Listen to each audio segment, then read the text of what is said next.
29ஆம் தேதி நம்மளுக்கு வெபினார் ஒன்று இருக்குது, ஃப்ரீ வெபினார். சரிங்களா, ஃப்ரீ வெபினார் ஒன்று இருக்குது, மார்க்கெட் சினாரியோ அனாலிசிஸ் அப்படின்ற நேமில்.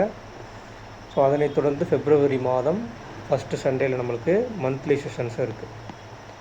ஸோ வெபினாரில் ஜாயின் பண்ணணும்னு விருப்பம் இருக்கவங்க கீழே ஃபஸ்ட் கமெண்ட்டில் நம்மளுடைய வாட்ஸ்அப் சேனலுடைய லிங்க் இருக்கும். ஸோ அந்த லிங்க்கை வந்து கிளிக் பண்ணி வாட்ஸ்அப் சேனலில் ஜாயின் பண்ணிக்கிங்க.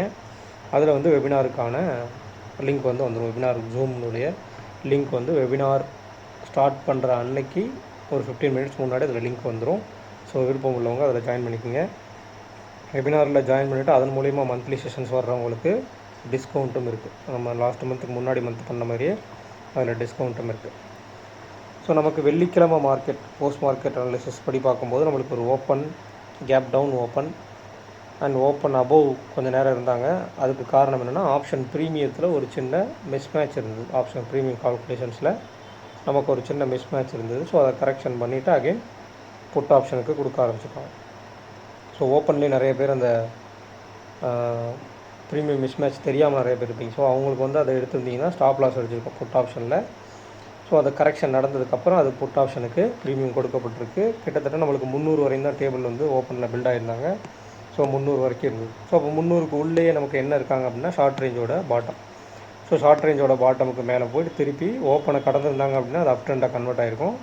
ஓப்பனை வந்து கடக்கலை, அகைன் திருப்பி கீழே வந்து நம்மளுக்கு டவுன் சைடு வந்து கிட்டத்தட்ட ஒயிட் ரேஞ்சோட பாட்டம் எக்ஸாக்டாக 150 நமக்கு ரிவர்சல் எடுத்து அங்கேயே சைட் வேஸ் போட்டு முடிச்சுக்கிறாங்க. ஸோ என்ன நடந்தாலும் இந்த ஆக்டிவ் கான்ட்ராக்ட்ஸினுடைய ரேஞ்சை தாண்டி போகலைன்றது இதுலேருந்து தெரியுது. அப்போ ரேஞ்சை தாண்டி நடக்கிற ஒரு சில மார்க்கெட் வந்து சைட் வேஸாக நடக்குது. ஏன்னா அந்த கால் ஆப்ஷன் அந்த புட் ஆப்ஷன் ரெண்டு பேர்த்தையும் செல் பண்ணவங்க அதை தாண்டி போகும்போது அதனுடைய டிகேக்கு உண்டான வேலைகளை வந்து செய்கிறாங்க. அதனால் வந்து சைட் வேஸில் போகுது. ஒருவேளை ரேஞ்சுக்கு உள்ளே நடக்கிறாங்கன்னா ஒன் சைடராக போகும்போது அந்த ரேஞ்சினுடைய எட்ஜ் வரைக்கும் போகிறாங்க. ஸோ அதை நீங்கள் தொடர்ச்சியாக பார்த்துட்டு வந்திருப்பீங்க. கிட்டத்தட்ட நம்மளும் ஒரு 1.5 வருஷமாக நம்ம வீடியோ போட்டுட்ருக்குறோம். 1.5 வருஷத்துக்கு மேலே இதே மொமெண்டம் தான், இதே சேம் சினாரியோ இதே மாதிரி தான் இருக்காங்க. அந்த ரேஞ்சை தாண்டி போக முடியல. அப்படி ரேஞ்சை தாண்டி ஓப்பன் ஆகிட்டாங்க அப்படின்னா சைட் வேஸ் போடுறாங்க, இல்லை திருப்பி அகைன் அந்த ரேஞ்சுக்குள்ளேயே வர்றாங்க. இதுதான் நடந்துகிட்ருக்கு. ஸோ ஆக்டிவ் கான்ட்ராக்ட்ஸுடைய ரேஞ்சுக்கு முக்கியத்துவம் கொடுங்க, எட்ஜஸ்க்கு முக்கியத்துவம் கொடுங்க, மிட் பாயிண்ட்டுக்கு முக்கியத்துவம் கொடுங்க.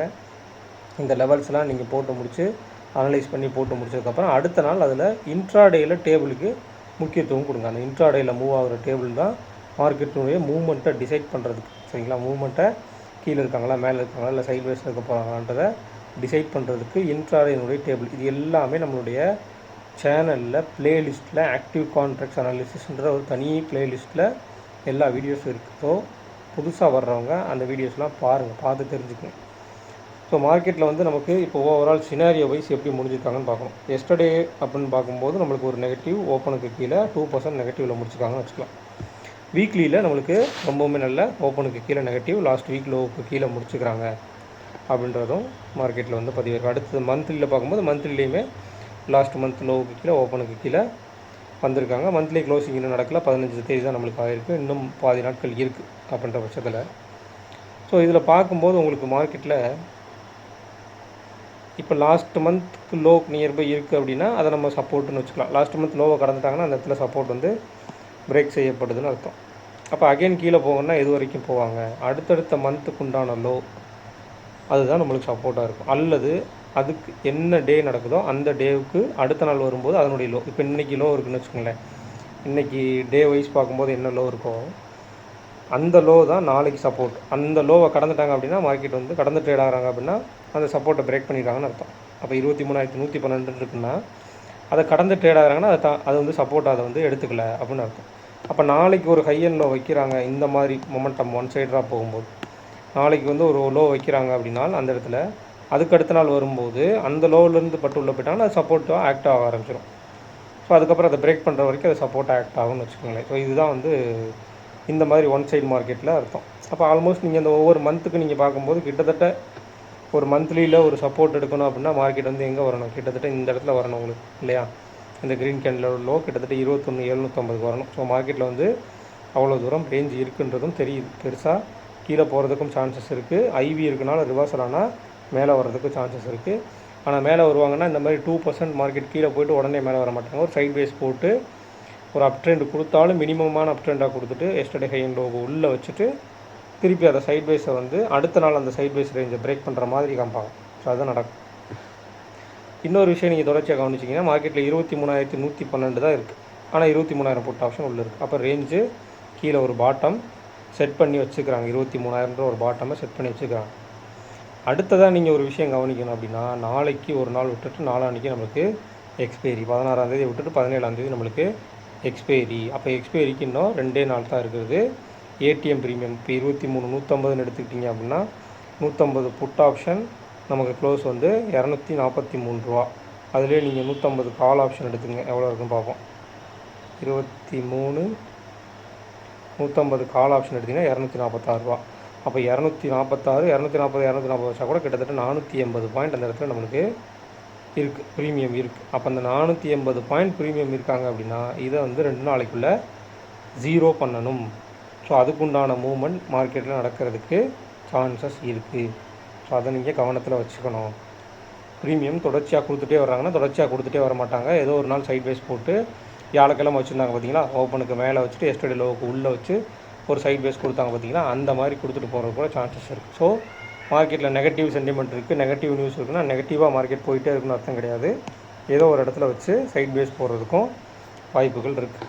இப்போ மார்க்கெட் முடிஞ்சிருக்கிறது 23,150. ஸோ புட் ஆப்ஷன் என்ன இருக்குது அப்படின்னு எடுத்துக்கிட்டிங்க அப்படின்னா இந்த டைரெக்டாக நம்மளுக்கு 23,000 புட் ஆப்ஷன் இருக்காங்க. மேலே கால் ஆப்ஷன் எடுத்துக்கிட்டிங்க அப்படின்னா 23,300 இந்த 6 ஸ்ட்ரைக் ப்ரைஸ் எடுத்திங்கன்னா கூட நம்மளுக்கு 7ஆவதாக தான் 23,100 இருக்குது. ஸோ 23,000 அப்படின்றது தான் கீழே பாட்டம். 23,150 ப்ரீவியஸ் க்ளோஸ்க்கு கீழே எடுக்கும்போது பாட்டம் அப்படின்றது 23,000 ஷார்ட் எட்ஜினுடைய பாட்டம். ஸோ ஷார்ட்டஸ்ட் எட்ஜினுடைய பாட்டம் இது. ஷார்ட்டஸ்ட் எட்ஜினுடைய டாப் எதுன்னு கேட்டிங்கன்னா 23,400. ஷார்ட்டஸ்ட் எட்ஜினுடைய டாப்பு 23,400. ஸோ மிட் பாயிண்ட் வந்து 23,200 புட் ஆப்ஷன் அப்படின்றது மிட் பாயிண்ட்டாக இருக்கும். ஒய்டஸ்ட் எட்ஜுன்னு எடுத்துக்கிட்டிங்க அப்படின்னா 23,000 to 23,500. அப்போ 23,000 அப்படின்றது ஒய்டஸ்ட் எட்ஜினுடைய பாட்டமாகவும் வரும். அப்போ ஒய்டஸ்ட் எட்ஜினுடைய டாப் வந்து நம்மளுக்கு 23,500 இருக்கும். அப்போ ஷார்ட் எட்ஜினுடைய மிட் பாயிண்ட்டு நமக்கு 23,200. அப்போ ஒய்ட் எட்ஜினுடைய மிட் பாயிண்ட்டு 23,250 அப்படின்றது ஒய்டஸ்ட் எட்ஜினுடைய மிட் பாயிண்ட். இப்போ இந்த 2 மிட் பாயிண்ட்டுக்கும் கீழே தான் மார்க்கெட் முடிஞ்சிருக்காங்க. ஒருவேளை மார்க்கெட் வந்து மேலே ஓப்பன் ஆகிட்டு அகைன் கீழே வர்றாங்களா, இல்லை மேலே ஓப்பன் ஆகிட்டு இந்த ரெண்டு மிட் பாயிண்ட்டுக்கு இடையில் சைட் வேஸ் போடுறாங்களாம் பார்க்கணும். அப்போ 2 மிட் பாயிண்ட்டை கடந்துட்டு மேலே போனால் பாசிட்டிவாக அப்படின்னு கேட்டிங்கன்னா நேற்றுக்கு 2% நெகட்டிவில் முடிச்சிருக்காங்க. ஸோ பாசிட்டிவாக மார்க்கெட் போனாலும் பெரிய லெவலில் போகாதுன்றது தான் பொருள். அப்போ ஒரு சைட் வேஸோ இல்லை ஒரு மொமெண்டம் கொடுக்குற மாதிரி கொடுத்துட்டு அகெயின் ப்ரீமியம் டிகேவோ அந்த இடத்துல நடக்கிறதுக்கு சான்சஸ் இருக்குது. ஸோ ரொம்ப கேர்ஃபுல்லாக பார்க்கணும். ஏன் அப்படின்னா ஐவி இம்ப்ளைடு வால்டிலிட்டி ஹையராக இருக்குது, பட் நமக்கு டிகே அந்த இடத்துல நடந்தாகணும்.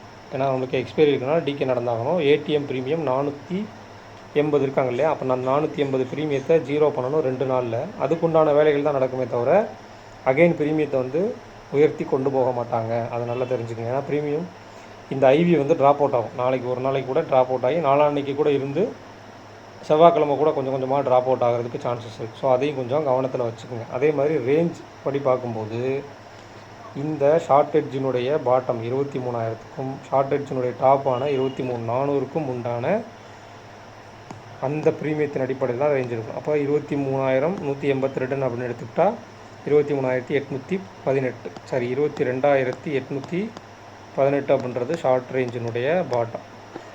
ஷார்ட் ரேஞ்சினுடைய டாப்னு எடுத்துக்கிட்டிங்க அப்படின்னா 135. அப்போ 23,535 அப்படின்றது ஷார்ட் ரேஞ்சினுடைய டாப். அப்போ 130 ப்ளஸ் 137ன்னு வச்சுக்கோங்க. 137 ப்ளஸ் ஒரு 80ன்னு வச்சுட்டோம் அப்படின்னா கிட்டத்தட்ட 317. அப்போ 23,000 மைனஸ் 300ன்னு வச்சுட்டா கூட 22,700 அதில் கழிச்சிட்டிங்க. 22,683 அப்படின்றது ஒயிட் ரேஞ்சோட பாட்டம். அதே இதில் 317 எங்கிட்ட எடுத்துட்டிங்க அப்படின்னா 23,717 அப்படின்றது ஒயிட் ரேஞ்சினுடைய டாப்பாக இருக்கக்கூடும். ஸோ இது ரேஞ்சஸ். ஸோ ரொம்ப முக்கியமாக தெரிஞ்சுக்க வேண்டியது நாளைக்கு எப்படி ட்ரேட் ஆகிறாங்க, ஓப்பனுக்கு கீழேயா ஓப்பனுக்கு மேலேயா, spot versus future, Nifty spot Nifty future, bank Nifty spot bank Nifty future, இதெல்லாம் வந்து ஓப்பனுக்கு கீழே ட்ரேட் ஆகிறாங்களா ஓப்பனுக்கு மேலே ட்ரேட் ஆகிறாங்களா. எய்தர் ஏதோ ஒரு ஸ்கிரிப்ட் வந்து ஓப்பனுக்கு மேலே ட்ரேட் ஆகிட்டு மற்றெல்லாம் ஓப்பனுக்கு கீழே இருந்தாலும் கொஞ்சம் சைட் வேஸ் போட்டு எல்லாருமே ஒரே திசையில் பயணிக்கிற வரைக்கும் மார்க்கெட் வந்து சைட் வேஸில் இருக்கிறதுக்கு சான்சஸ் இருக்குது. ரொம்ப கேர்ஃபுல்லாக பார்க்கணும். இந்த மாதிரி மார்க்கெட்டில் வந்து ஒரு சென்டிமெண்டலான ஒரு நியூஸ் பேஸ்டு மார்க்கெட்டில் ப்ரீமியத்தை வந்து நியர்பை எக்ஸ்பைரிக்கு 0 பண்ணணும் அப்படின்னு நினச்சிட்டாங்க அப்படின்னா ஏதோ ஒரு 2 ஸ்கிரிப்டை வந்து ஓப்பனுக்கு கீழேயும் 2 ஸ்கிரிப்டை வந்து ஓப்பனுக்கு மேலேயும் வச்சு சைட்வேஸ் போக மார்க்கெட்டை வந்து கொண்டு போயிடுவாங்க. அப்படி கொண்டு போயிட்டாங்க அப்படின்னா மார்க்கெட் வந்து சைட்வேஸ் கம்பல்சரி சைட்வேஸ் போகிறதுக்கு சான்சஸ் இருக்கும். ஃபஸ்ட் ஹாஃப் சைட்வேஸ் போயிட்டாங்கன்னா செகண்ட் ஹாஃபுக்கும் பெரிய மொமெண்டம் கொடுக்குற மாதிரி கொடுத்து திருப்பி சைட்வேஸ் தான் போவாங்க. ஒன் சைடராக எல்லாத்தையும் கொண்டு போகிற மாதிரி கொண்டு போய்ட்டு திருப்பி அகைன் ப்ரீமியத்தை தான் டிகே பண்ணுவாங்க. ஸோ அதை கவனித்து பாருங்கள். ரொம்ப ரொம்ப கேர்ஃபுல்லாக பண்ணணும். இந்த மாதிரி நியூஸ் பேஸ்டு மார்க்கெட் நார்மல் மார்க்கெட்டில் உங்களுக்கு டேட்டாஸின் படி மார்க்கெட் வந்து கரெக்டாக மூவ் ஆகிட்டு போயிட்டுருக்கும்.